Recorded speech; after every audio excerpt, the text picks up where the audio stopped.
A chant inside Kanun Tawhid, a West London Islamic centre, associated with the Iranian regime in the UK. We don't know exactly who was chanting, but we do know it's a meeting place for Islamic Students' Associations of Britain.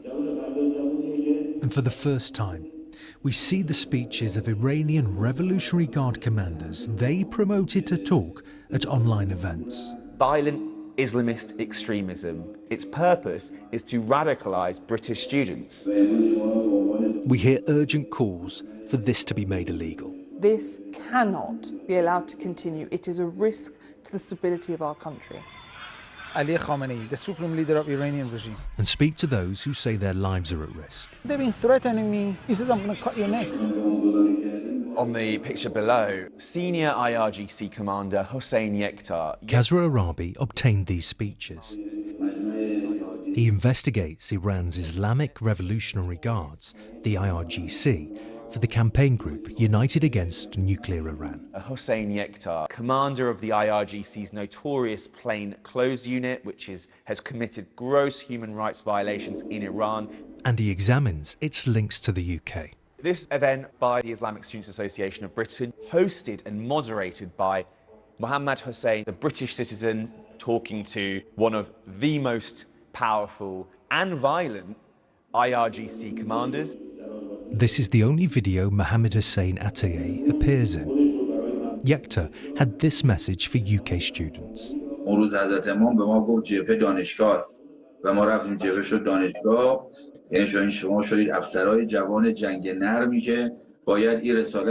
He says, you, as students, are the IRGC Basij's soft war officers. Afsaran Cephe Janginar. The concept of the soft war officers was an initiative by the Revolutionary Guard, which is proactively conducting terror plots on British soil. Mohammad Hussein Atayeh is no longer secretary of the Islamic Students' Associations of Britain. He said the organisation doesn't make decisions through one person. Here he is in January last year, at the heart of the Iranian regime, a British citizen, educated in Yorkshire, meeting Supreme Leader Ayatollah Ali Khamenei in Tehran.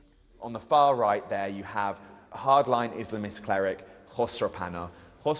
Kasra identified 8 promoted events from 2020 to 2021. IRGC commander Ali Fazli, who, by the way, is on the UK's sanctions list. IRGC commander Saeed Qasemi is one of the most violent Islamist extremist IRGC commander. In this talk, the now retired commander falsely claimed the Holocaust was a lie and described an apocalyptic war against Jews. ظالمین و اشغالگران و صهاینه است و یهودی‌ها در کل جهان که میریم برای یک نبرد. The Charity Commission is examining these promoted events. The Islamic Students' Associations of Britain told us its activities are lawful and independent, with no affiliations to any government. It is peaceful and respects all faiths.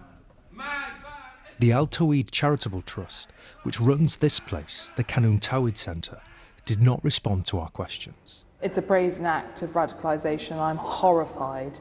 Alicia Kearns MP is the chair of the Foreign Affairs Select Committee. They are aiding and abetting people who would commit terrorism on our soil. And I want to see the prescription of the IRGC, because this cannot be allowed to continue. It is a risk to the stability of our country. They were threatening me. They said, we are here to kill you. We're going to cut your hair. We've also learned the threat from Iran to people in the UK has risen, with more than 15 kidnap or assassination plots identified by security services. These are people, they came, I was there. Vahid Beshti, a British Iranian activist, says he's been warned his life is at risk. That's a picture of Ali Khamenei, the supreme leader of the Iranian regime. I recognize few faces. So there were a small group which I believe they are organized by Iranian regime, IRGC's agent, freely operating in this country and our streets. The government said It's working to identify and deter threats from Iran. Mohammed Hussein Atayeh wouldn't answer our questions, but said the allegations are false and he has no affiliations to the IRGC or any army or government. And the Islamic Students Associations never had any physical gatherings in Kanun Tawhid or anywhere else with any of the falsely accused individuals.